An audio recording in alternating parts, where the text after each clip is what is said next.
Shalom Bapak Ibu yang terkasih dalam Tuhan.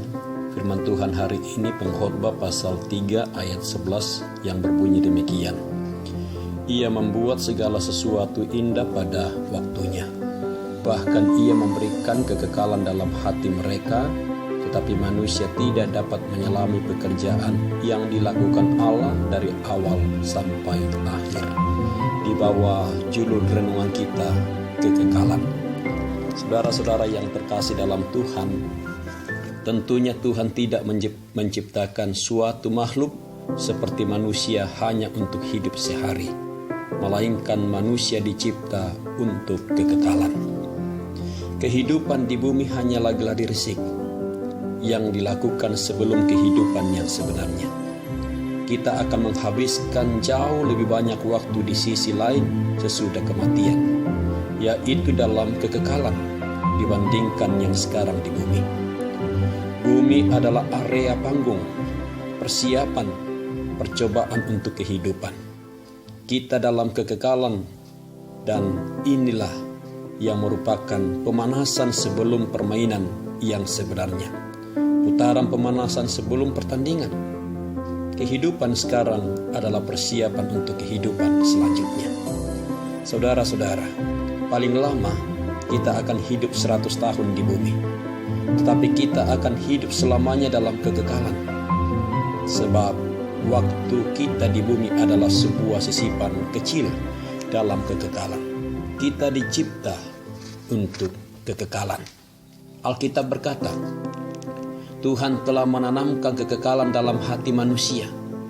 Kita memiliki naluri bawaan yang merindukan kekekalan. Ini karena Tuhan menciptakan manusia dalam keserupaannya untuk kehidupan kekal.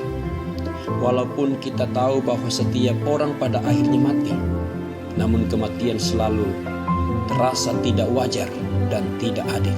Mengapa?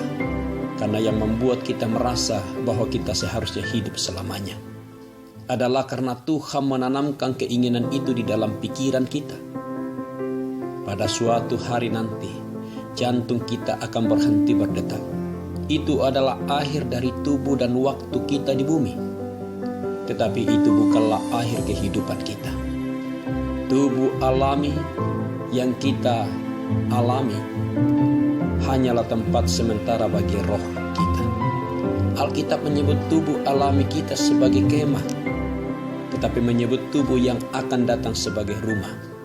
Alkitab berkata, karena kami tahu bahwa jika kemah tempat kediaman kita di bumi ini dibongkar, Allah telah menyediakan suatu tempat kediaman di sorga bagi kita. Suatu tempat kediaman yang kekal, yang tidak dibuat oleh tangan manusia. Jadi saudara-saudara yang terkasih, jika kehidupan di bumi menawarkan banyak pilihan, kekekalan hanya menawarkan dua pilihan, sorga atau neraka. Hubungan kita dengan Tuhan di bumi akan menentukan hubungan kita dengan Tuhan dalam kekekalan. Jika kita belajar mengasihi dan percaya kepada anak Allah yaitu Yesus Kristus, kita akan diundang untuk hidup di dalam kekekalan bersama Dia. Sebaliknya, jika kita menolak kasih, pengampunan, dan keselamatannya, kita akan hidup kekal terpisah dari Tuhan selama-lamanya.